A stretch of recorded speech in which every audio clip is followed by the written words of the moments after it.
Hello दोस्तों, नमस्ते। समाचार चक्र में आपका स्वागत है। आइए आज मैं कामडारा प्रखंड क्षेत्र के संत लोइस चर्च कूना में हूं और यहां पर 3 दिवसीय युवा सम्मेलन का आयोजन किया गया है। और इस सम्मेलन में समाज सेवी ग्लेडसन डुंडुंग जी भी आए हुए हैं। आइए देखते हैं वे कुर्मी महतो और आदिवासी समाज के बीच जो चल रही है तकरार, और जो कुर्मी समुदाय के लोग जो अपने आप को आदिवासी कर रहे हैं, उस संदर्भ में ग्लेडसन डुंडुंग जी क्या कहना चाहते हैं। तो आइए देखिए।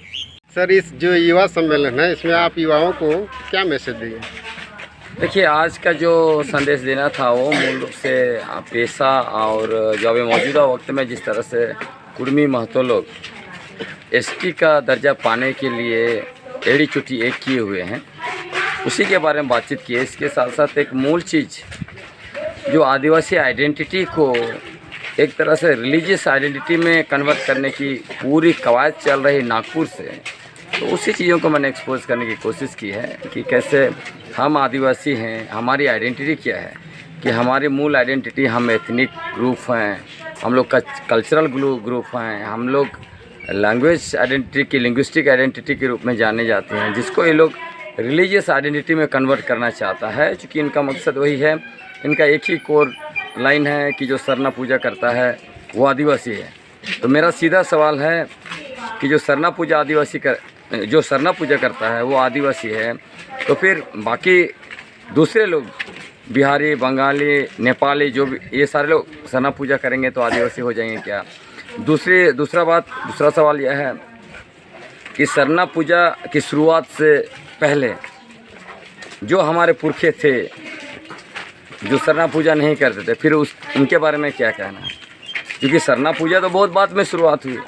पहले हमारे पुरखे लोग जंगलों में रहते थे, शिकार करते थे और कान मूल फल फूल खा के जीते थे, और बाद में उनको शिकार करते करते ही थोड़ा रियलाइजेशन होने लगा, खोजने लगा कि आखिर हमारा भगवान कौन है, हवा है, ये सूरज है, चाँद है, बादल है, या क्या है।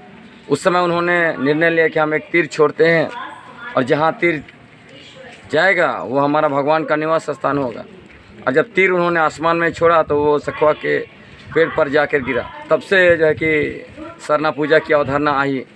तो जो लोग तीर छोड़े आसमान में, क्या वो लोग आदिवासी नहीं थे?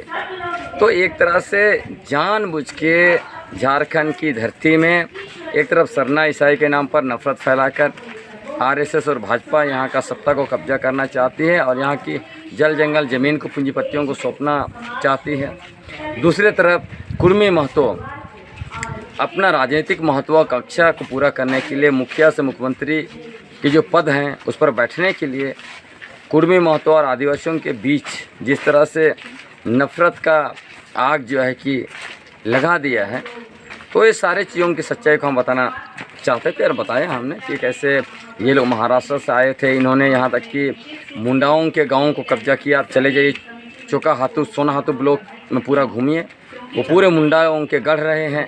वहाँ से मुंडाओं को भगाया, वहाँ मुंडाओं के गाँव को कब्जा किया, उनकी ज़मीन को कब्जा किया, इलाकों को कब्जा किया।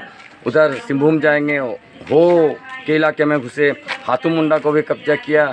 अगर पूरब क्षेत्र में जाएंगे मानभूम, तो वहाँ पे भूमिज आदिवासियों को भगाया, जिसके बारे में सारे दस्तावेज है। डाल्टन ने लिखा है, आपका एसी रॉय ने लिखा है, उसके अलावे और एथनोग्राफिक रिपोर्ट्स हैं, ये गजेटियर हैं, ये उसके बाद जनगणना रिपोर्ट है। सारे दस्तावेज मौजूद हैं आज के समय में, जो मैंने सभी चीज़ों को निकाला है। इसलिए अब ये कहीं से भी इनका जो दावेदारी है वो नहीं टिकता है। लोग कह रहे थे कि राढ़ सभ्यता वाले हैं, तो मैंने कहा कि राढ़ सभ्यता 30 करोड़ वर्ष पुराना था।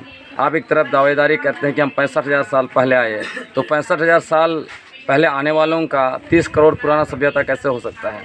फिर ये कहते हैं 65,000 साल पहले हम आए, तो आपकी भाषा कहाँ है? कहते हैं हम टोटमिक हैं, तो टोटमिक है तो आपकी भाषा में टोटेम होना चाहिए।